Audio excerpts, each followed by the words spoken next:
A continuación, vamos a dar comienzo a la primera unidad de lenguaje del nivel de cuartos medios.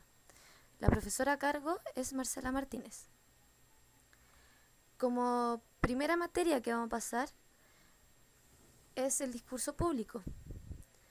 El discurso público proviene del latín discurrere, que significa correr en todos los sentidos. Desarrolla un tema de interés general. El emisor está investido de autoridad. Es un conjunto de enunciados orales o escritos que funcionan como una totalidad. Su finalidad es convencer o persuadir al auditorio.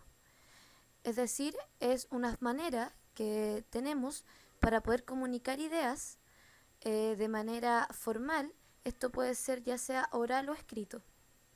Esta comunicación de ideas nace a partir de algún objetivo en específico, como querer persuadir a alguien o convencer. Como es público, esto siempre el receptor va a ser una masa, o sea, una cantidad, una gran cantidad de gente. El discurso público tiene ciertos elementos que lo ayudan a su mejor creación. Uno de esos es la intención, que es cuando el emisor tiene diversas intenciones al emitir su mensaje. Estas intenciones pueden ser informar, convencer, exponer, lograr acuerdo o aprobación, etc. También tenemos el propósito o finalidad que tiene el discurso. Esta guarda directa relación con la intención y corresponde a los objetivos que se pretende alcanzar mediante el discurso público, dado que el discurso público tiene como características el desarrollo de temas de interés para un gran número de personas. Se deben utilizar todos los recursos posibles para que los aludidos se involucren, provocando en ellos una toma de conciencia o reflexión en torno a las ideas expuestas y cómo ellas, de una u otra manera, afectan sus propios intereses o concepciones sociales, valóricas, políticas, religiosas, etc. Y en consecuencia, se adhieran o rechazan determinadas actitudes o comportamientos. Luego tenemos la organización de ideas, que son variadas ideas que conforman el discurso y estas deben organizarse en un orden de importancia, es decir, una clara jerarquización, justificando adecuadamente a cada una de ellas y su grado de relevancia. El expositor debe evitar digresiones muy extensas, incoherencias o divagaciones que puedan atentar en contra de la captación del orden general y de las ideas principales. También tenemos el uso de los tipos de discurso. El emisor puede recurrir a todos los tipos de discurso integrando el texto expositivo, el argumentativo, el texto narrativo y las descripciones cada vez que sea necesario. Cabe la posibilidad de comenzar el discurso narrando una pequeña historia o anécdota como forma de motivar al público, por ejemplo.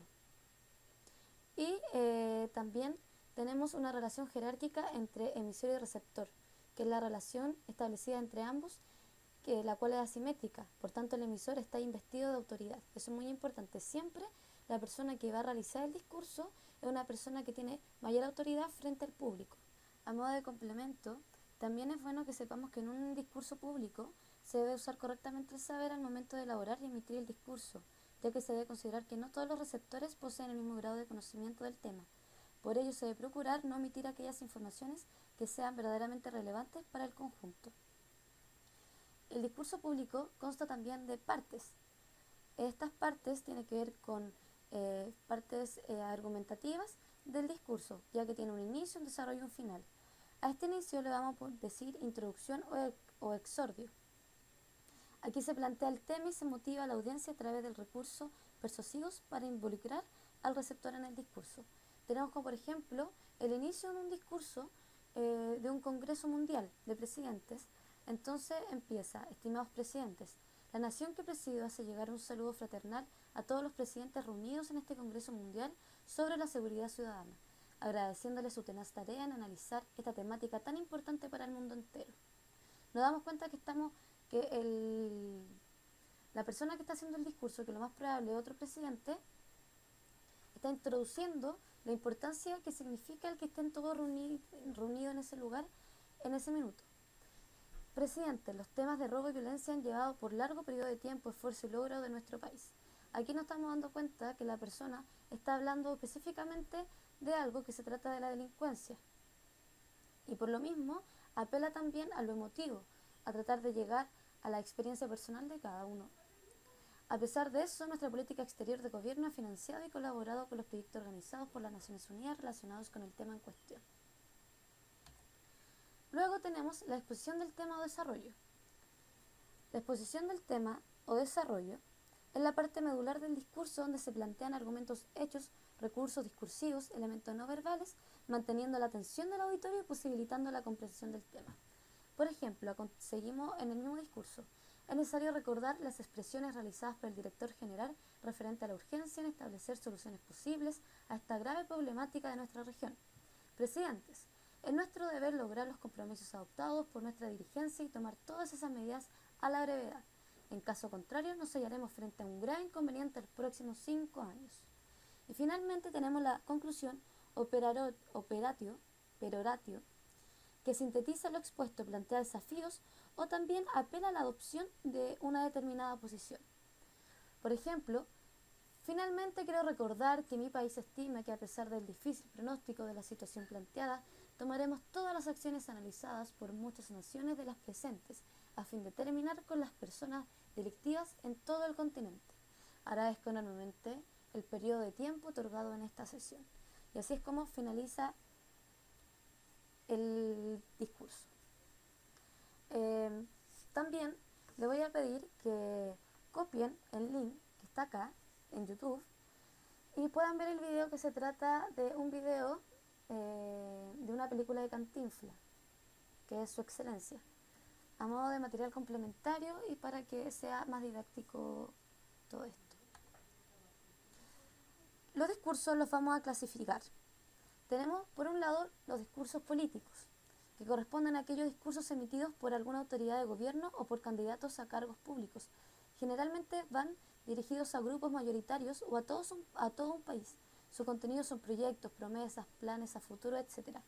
Por ejemplo, aquí tenemos al expresidente Piñera haciendo un discurso, el cual lo más probable podría ser ese típico discurso que se hace un 21 de mayo en el Congreso, en donde se habla de todos los planes que se tiene y toda la agenda para todo el año.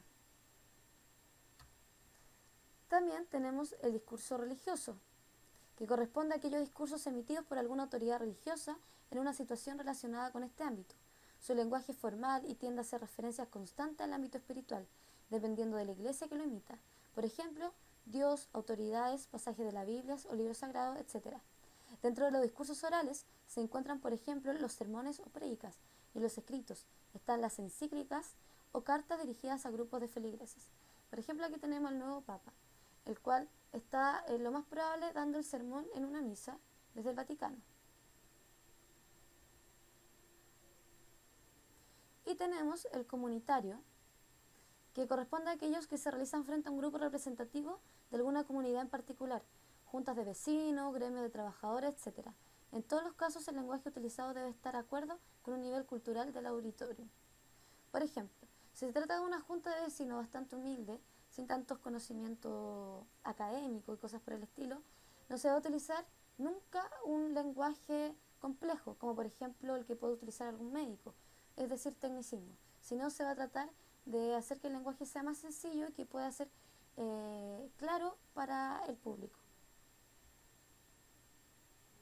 Y tenemos el ceremonial o conmemorativo, que corresponde a aquellos discursos emitidos en situaciones específicas que poseen una significación a nivel personal, institucional o gubernamental. Son los que se producen en actos de aniversarios, inauguraciones de eventos, despedidas, funerales, fechas de relevancias históricas, etc. Este tipo de discurso varía en su nivel de formalidad, dependiendo de la audiencia. Por ejemplo, un aniversario de matrimonio posee rasgos de informalidad no aceptable en una ceremonia conmemorativa de un hecho histórico. Aquí, por ejemplo, tenemos una ceremonia, un discurso ceremonial que se da en un velorio en donde se entrega ciertas palabras por este hecho que siempre es, por ejemplo, la muerte de alguien importante. Ahora, sabemos que tenemos ciertas clases de reforzamiento durante el año, las cuales al parecer son 5. En estas clases yo les voy a medir lecturas que les voy a pedir cada vez que les envío un material. Ahora vamos a pasar, por ejemplo, a narrativa chilena, en donde necesito que puedan leer Un lugar sin límite, una novela corta de Donoso, un gran escritor chileno. Ahí, bueno, pueden saber que Donoso nació el 5 de octubre de 1924 y muere el 7 de diciembre de 1996. Fue un escritor, profesor y periodista chileno que formó parte del llamado boom latinoamericano de los años 1960 y 1970. También recibió el Premio Nobel de Literatura en 1990. Cabe decir que también vamos a indagar más sobre Donoso también y sobre lo que es el boom latinoamericano al momento que nos podamos ver y con material que les voy a entregar en esa instancia.